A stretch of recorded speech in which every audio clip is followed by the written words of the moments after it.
For some political calculations, majority of those being touted as running mates to former Vice President Atiku Abubakar are serving governors of the main opposition party, the People's Democratic Party (PDP). The calculation is that only a serving governor from the south of the country can galvanize the kind of mobilization needed to complement Atiku's campaign machinery to ensure victory for the party at the polls.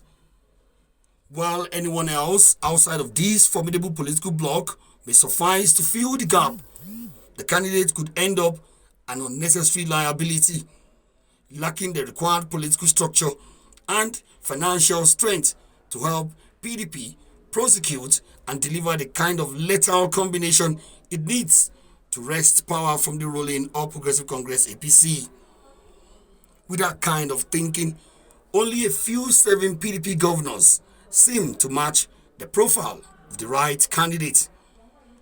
To fill the position, some fingers have pointed in the direction of Rivers State Governor Nyesom Wike.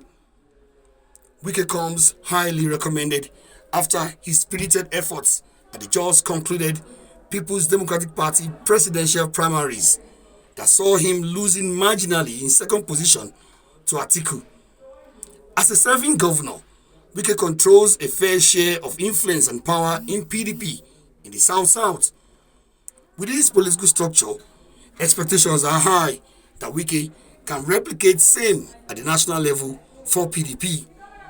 Besides, his state, Rivers State, has a voting population that can wipe out votes for APC's presidential candidate Bola Ahmed Tinubu in his stronghold in Lagos.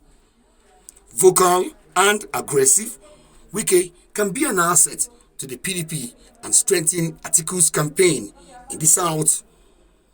Wike's scorecard as a performing governor that earned him the nickname of Mr. Project should count to complement Atiku's quest. Wike's aggressiveness is, however, viewed in many quarters as a problem. His disposition portrays him as too independent-minded and irrational with power to be submissive as a vice president. Next is the governor of Delta State, Ifeanyi Okowa.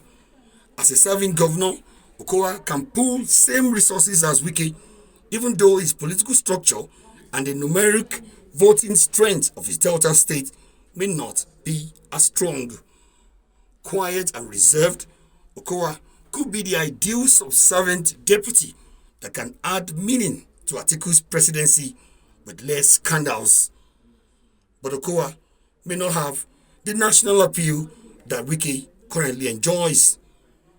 On the list as well is the governor of Akwa Ibom State, Udom Emmanuel Udom.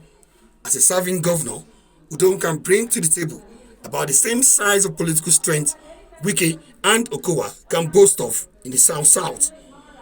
Quiet and amiable, his candidacy could be less rancorous and more profiting for PDP. His youthful age and performance in office makes him even more attractive and ideal. But Udom, like Okowa, lacks the national appeal to help PDP clean votes in the South, let alone in the north of the country. Edo State Governor Godwin Obaseki is also on the list.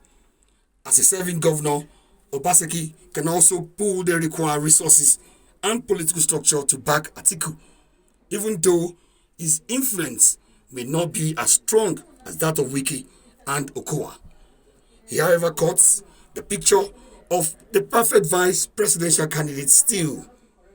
The list of possible candidates is, however, not completely reserved for serving governors only. Former Minister of Finance Ngozi Okonjo-Iweala adds a breath of fresh air to the mix. Even though without a political structure, Okonjo-Iweala has the expertise to provide the technical backbone to lead Atiku's economic policy direction. The permutations notwithstanding, the choice of running mate will be for Atiku and his People's Democratic Party (PDP) to make.